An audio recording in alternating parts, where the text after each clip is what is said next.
Bonjour à tous, c'est Espramenco.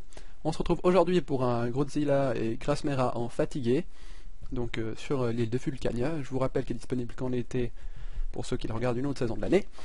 Et donc j'ai mis un peu de temps avant de faire cette vidéo, car avant j'ai voulu le faire pas en fatigué mais en normal, sauf que j'ai eu quelques problèmes. Enfin je sais pas, je pense qu'il y a eu un bug parce que ils m'ont one shot. Bon, alors je vais vous expliquer le fonctionnement des mobs. Disons, vous voyez, ils sont que deux, c'est assez facile de les gérer à distance, faut pas trop les avoir au corps à corps. Enfin, sauf si vous êtes plusieurs. Mais en tout cas, pour le duo, il faut le faire en mode 19 tours. Alors, tout de suite, on commence avec Grodzilla. Alors, vous voyez, il a des résistances de 50% feu, 20% dans tous les éléments. Donc, faut juste faire attention à pas avoir un personnage feu, pas comme moi. Et sinon, là, il a 5 PM. Pour le somnambule, je crois qu'il en aura 3. Et pour le fatigué, le épuisé 4. Ensuite, fatigué 5 comme vous le voyez. Et pour finir, 6 avec les normaux. Donc à chaque fois, il gagne 1 PM en fonction des tranches de niveau. Donc vous pouvez choisir entre les différents boss. Il y a à chaque fois des succès spécifiques à chaque boss. Donc là, je vais faire les fatigués. C'est l'avant-dernier plus fort. Ensuite, il y a encore le normaux. Alors ceux-là, vous voyez, ils ont 10 000 points de vie les deux. Pour les normaux, ils auront également plus de points de vie, donc les points de vie vont en fonction.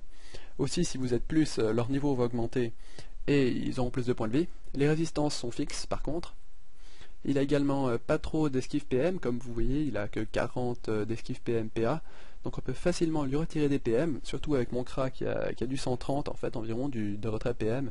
Donc c'est vraiment pas mal pour ce boss. Alors maintenant, en ce qui concerne donc, je disais, les effets de Grodzilla, il peut attirer en ligne droite. Alors faites vraiment attention, il n'attire que les ennemis, enfin que les alliés, donc que nous. Et ensuite, il aura un sort qui va frapper en zone marteau devant lui.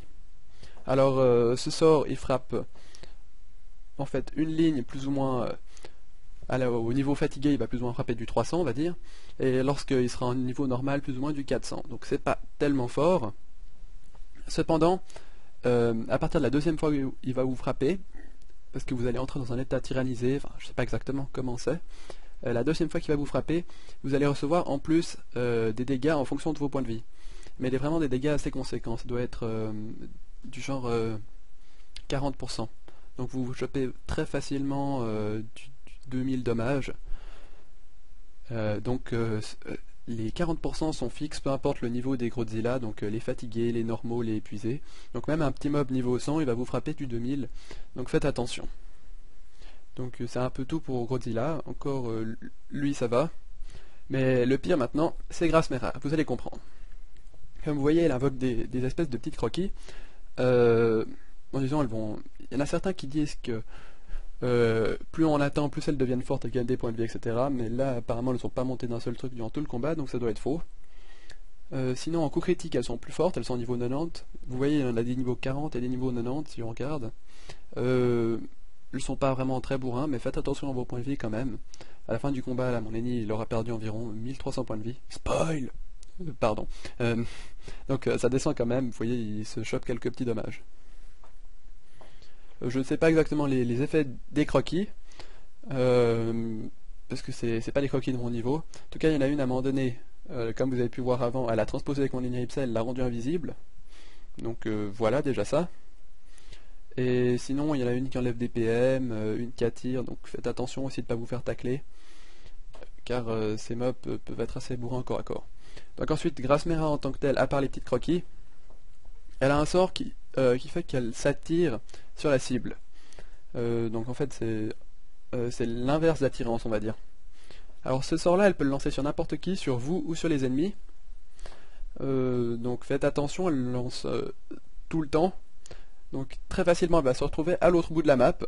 C'est vraiment fatigant ça. Car pour le dernier effet que je vais vous expliquer ensuite, vous allez comprendre. Alors voilà, sinon elle a un autre sort qui frappe aussi à portée plus ou moins du 300. Et si on a déjà reçu des dommages d'ailes ou de Godzilla, je crois. Je suis pas très sûr car je connais pas vraiment très bien les effets et sur internet c'est très mal expliqué. Ça va également vous infliger un malus, non, des dommages de 40% de vos points de vie plus ou moins. Donc c'est un peu la même chose, sauf que cette fois-ci elle va le faire à 4 de portée je crois. Je suis pas sûr, c'est peut-être disons de 3 à 5 de portée, je sais pas. Mais c'est pas sûr qu'elle puisse le faire au corps à corps. Voilà, pas mal de fuites et de tacles, donc faites attention. Encore un autre sort vraiment le plus embêtant, je dirais, cette fois-ci. Il fait passer le tour, en fait. Elle le lance également au corps à corps. Donc elle s'attire, ensuite elle le lance sur vous. Ça vous fait passer le prochain tour. Elle peut le faire à chaque tour, celui-là. Donc si vous êtes coincé avec Grasmera au cac, il faut un autre perso qui vous débuffe. Je crois que ça fonctionne, ça. Ou par exemple un autre perso qui va pousser Grasmera pour pas qu'elle puisse le refaire. Donc vous voyez actuellement la technique que j'emploie, c'est leur retirer tous les PM. Ils ont pas mal de résistance et pas mal de points de vie, donc il faut quand même bourriner assez rapidement. Surtout si vous faites les normaux, qu'ils ont un PM de plus et encore plus de points de vie. Et là je les tiens pas mal à distance. Alors également, vous devez les tuer les deux durant le même tour, car si vous en tuez un seul à la fois, ensuite l'autre à chaque début de tour, il va faire un sort qui prend un PA et qui one-shot un de vos alliés. N'importe où sur la map. Donc comme ça vous allez vous faire décimer toute votre team. Donc il faut vraiment les tuer les deux durant le même tour. Maintenant il y a encore un autre effet. Vraiment celui-là c'est le plus chiant. Même si j'ai pas encore forcément tout compris, mais alors d'après ce que je sais, au tour 5 ainsi qu'au tour, au tour 10, 15, 20, etc. Donc tous les 5 tours, il faut que Godzilla et Grasmera soient au corps à corps en fait. Donc dès le début du tour de Godzilla, il va lancer un sort, qui s'appelle je crois Atome Crochu. Et en fait, d'après ce que j'ai compris, durant le tour 10, enfin jusqu'au prochain tour de Godzilla, il faut que les deux mobs aient été à 2 portées de minimum. Il y a 2 portées minimum. Donc comme vous voyez là par exemple au tour 10, je sais pas, oui au tour 5 si vous avez regardé, je les ai mis, je les ai rapprochés pour qu'ils soient à 2 portées de minimum durant le tour.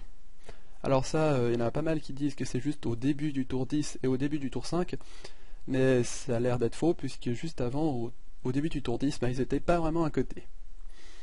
D'ailleurs, j'ai un peu paniqué en voyant Grasmera à l'autre bout de la map, j'espérais qu'elle revienne, et heureusement elle va le faire. Et donc, si vous le faites pas, le tour d'après, donc le tour 6, le tour 11, 16, etc., elle va one-shot tous vos persos. Vous pouvez toujours la corrup, ça fonctionnera aussi. Donc vous n'allez pas vous faire tuer. Et là, vous pouvez rien faire, pas immunité, renvoi du sort, rien, vous êtes mort. Donc Grasmera a des résistances 30% partout et 50% en neutre. C'est plutôt, enfin, c'est pas mal, mais c'est bien réparti. Alors voilà, je vous ai expliqué le fonctionnement des mobs. Encore un conseil, sur par exemple ce boss, il y a le succès Blitzkrieg, comme vous voyez, ils ont pas mal de points de vie.